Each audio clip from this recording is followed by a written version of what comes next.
Okay, thank you very much for kind introduction and the invitation to this conference. So I'm Gil-Ho from POSTECH. I'm mostly doing superconducting nano devices. So I'm kind of newcomer in this field, the non-equilibrium quantum system. I'm very excited to learn many things. So recently we happened to study Floquet state. We didn't intend it to, but we ended up studying the Floquet. So let me explain. So our lab is basically making nano devices and also measuring at very low temperature, mostly conventional transport measurement, applying DC current and measure the voltage, boring. But now we are starting to, applying microwave and see what happens. So these are kind of devices, how they look like in many different kind of devices. But so basically, people have been engineering the band, making new structure, twisting the material, pressurizing the material, even inducing this non-equilibrium quantum materials by shining light. So conventionally, the block states is basically due to this spatial periodic potential gives you the copies of the band along the k-axis so that your momentum is now a quasi-momentum, like it has 2 pi over a periodicity replication.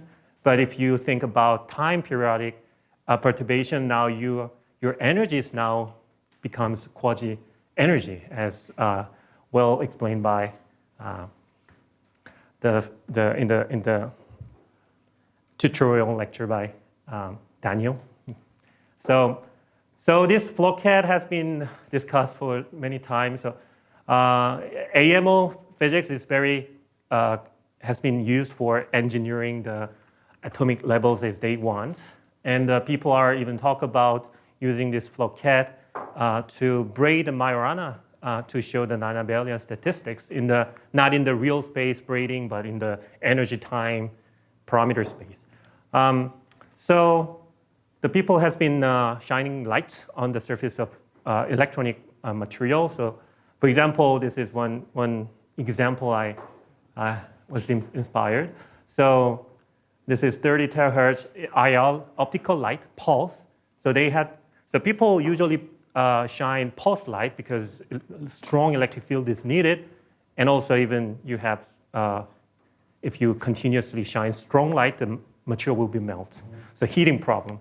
So important parameter to discuss about this Floquet is this beta parameter, which basically electric field divided by frequency square. That is dimensionless parameter that tells you how strong the Floquet interaction is.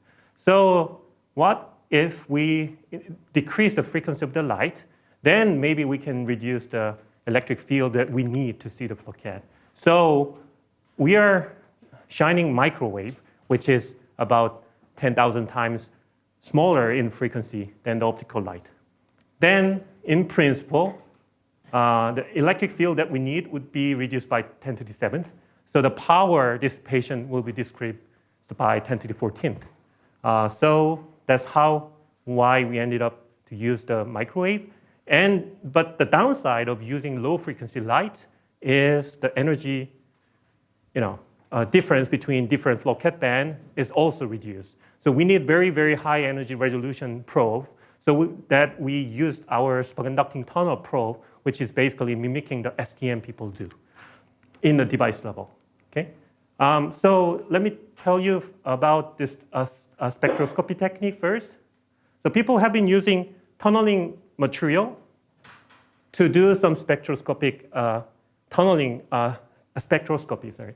And then people also the boron nitride, which is a layered material, which is insulating, is a very good insulator. People have been using that to prove some confined quantum state in the device level.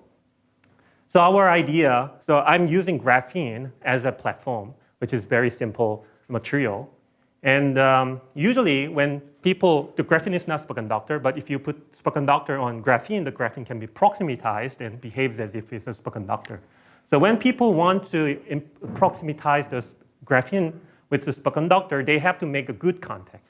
So they put a titanium as an adhesion layer between the graphene and aluminum. That's like a well-known method.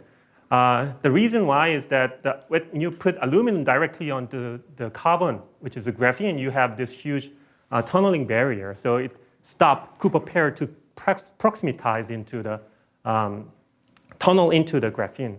But our idea is to use this barrier as a tunneling barrier, and to, like a STM tip is tunneling through the unknown material and study about the density of state of the unknown material. So it's similar to this, and plus we are talking about aluminum, which is the superconductor. So we are basically making superconducting tunnel contact. So when you use the superconducting tunneling probe instead of normal metal, you have better energy resolution because of the energy, the density of state in the superconductor is very sharp in the energy space. So it gives the better energy resolution. So we've tested it.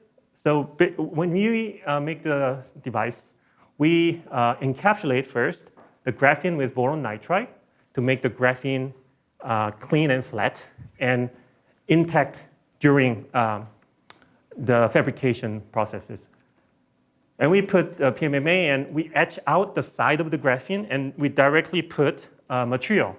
For example, titanium and aluminum, then we can make an ohmic contact to proximatize the graphene with the superconductor. But just directly putting aluminum can make a tunnel contact like a STM, making STM probe on top of the graphene. But the downside is we cannot move the tip. So this is first test with this yellow one. So this is graphene encapsulated by boron nitride. There's a molybdenum, which is a superconductor. And we put aluminum tunnel contact to the side of the graphene. So we spectroscopy the proximity-induced superconducting gap in the graphene by the molybdenum, which is a superconductor, by using superconducting tunnel probe. So you can see this nice BTK fitting DIDB curve. Okay, then this is how we made a high resolution energy spectroscopy. Then our target material, we hope it as simple as possible because the physics we want to discuss is very complicated, which is non-equilibrium quantum physics. So when we put two superconductors in and sandwich the normal metal with two superconductors, it makes the Josephson coupling. So the supercurrent can flow as far as this wave function from the superconductor overlap.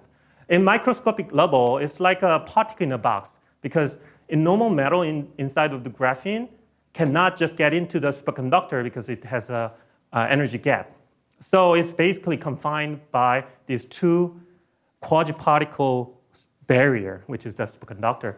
But only different thing between this actual particle in a box and this Josephson junction is that their energy spectrum can be tuned by superconducting phase difference between these two superconductors, which we can control by applying magnetic field. So this is the band, like a band. It's a dispersion. It's not K, but it's phi, superconducting phase difference, and the energy of the bound energy. So first, we just measure this underbound state by applying magnetic field through this ring, which control the phase difference between these two superconductors. So yellows are ohmic contact superconductor, and the blue one is the tunnel contact to the graphene. So we form underbound state inside of this graphene, and we just probe the density of state of underbound state by using tunneling probe. So we can see this modulation density of state, which is expected. Okay. So if you compare this with the boron nitride as a tunneling barrier data, we have better energy resolution thanks to the superconductivity of the tunneling probe. Okay.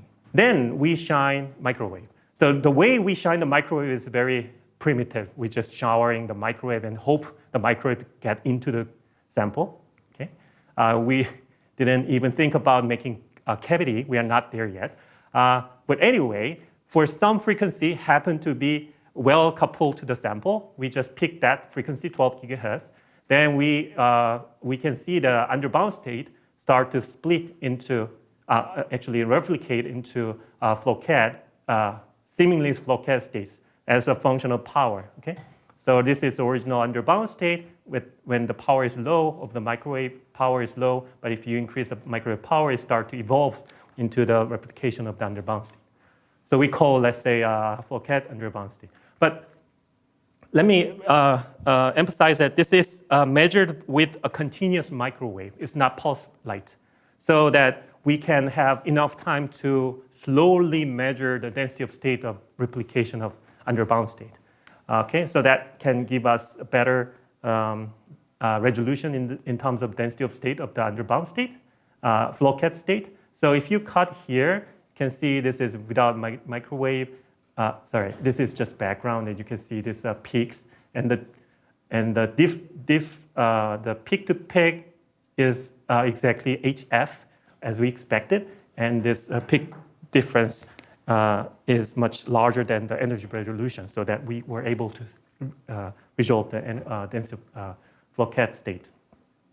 And of course, because that replication, to confirm that the additional peak appearing when power is larger is actually due to the replication of the underbound state, we apply apply the microwave and change the magnetic field.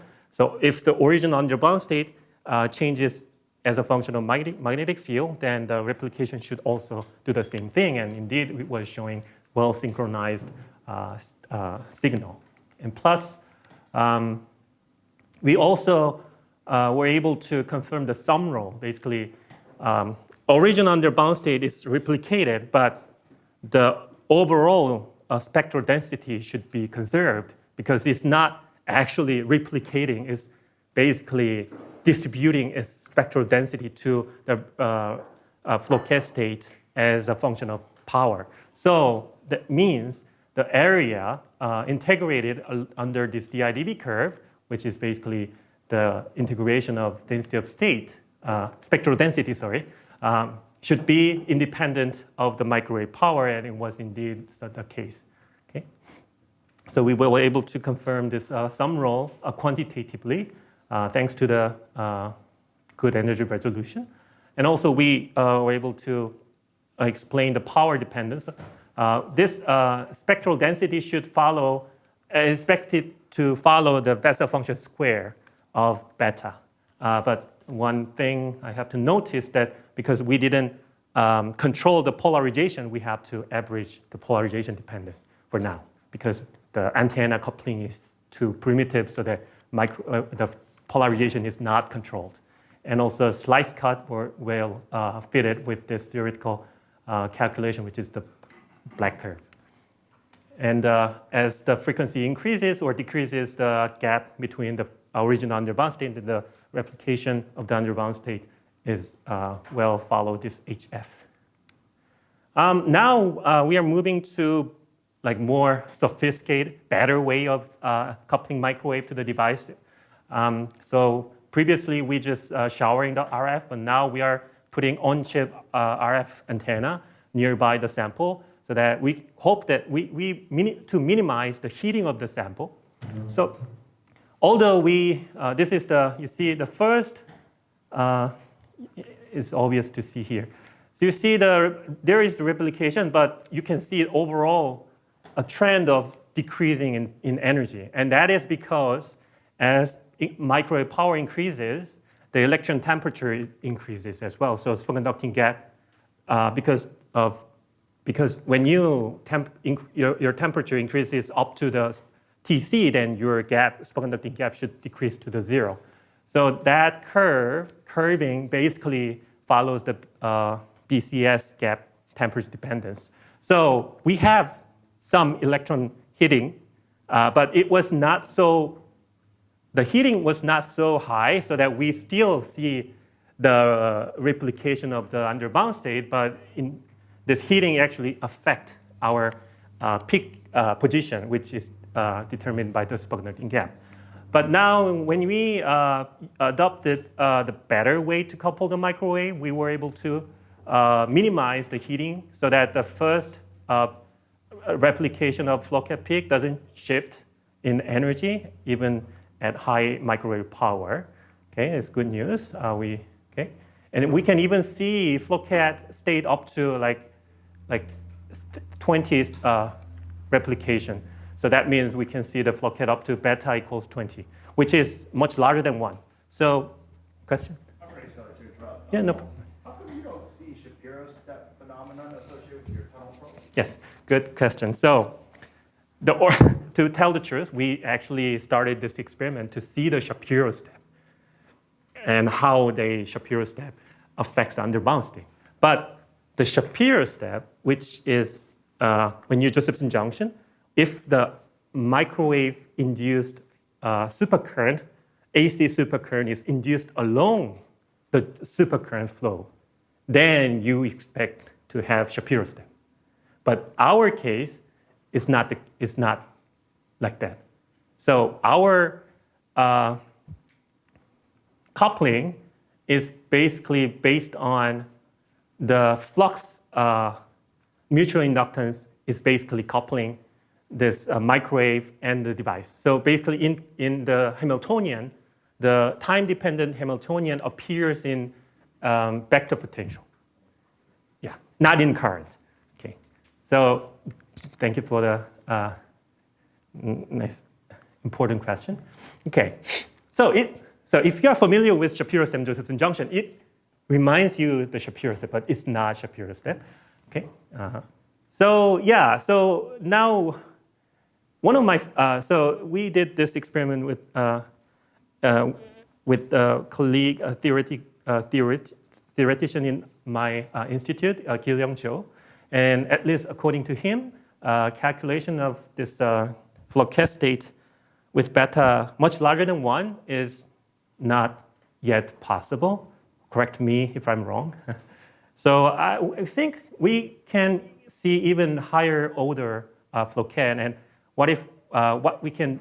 So I'm here actually to look for the answer, what we can do if we can see higher order Floquet state. Yeah, that's one of my questions I want to get answered. And so the second one is that how we can differentiate this Floquet state and this Tian-Golden effect, which is basically photon-assisted tunneling. So you see the Floquet scenario, we think the original underbound state inside of the graphene is replicated, and we are probing that replicated state using the tunnel probe. But in other view, you don't actually need Floquet to explain the replication in the DIDB curve, because in this photon-assisted tunneling, basically the photon can give energy or take out energy of HF from the electron that is tunneling through the tunnel contact. So that is called photon-assisted tunneling. It's not directly related to the Floquet physics. But unfortunately, the experimental expectation is exactly the same in terms of the DIDB curve. But the only difference people think is that the frequency dependence can be very different. So the Floquet can have this frequency square dependence, whereas this PAT can have the frequency linear dependence. So that's one difference. So we are working on to differentiate this Floquet mechanism and PAT mechanism. And actually, IBM group led by Dr. Nichel recently published this archive paper saying that they could see Floquet as well as a Shapiro step in their setup. Their setup is based on this 2D electronic gas system, so that they have ability to tune the tunneling barrier. So in our case, we made a tunneling contact and it's fixed. But in their case, they have this ability to make tunnel contact to be from tunnel contact to the ohmic contact. So this is their powerful platform. It's very interesting. So at least from what they're saying, they think what they have observed is due to the PAT, not FA, Floquet underbound state.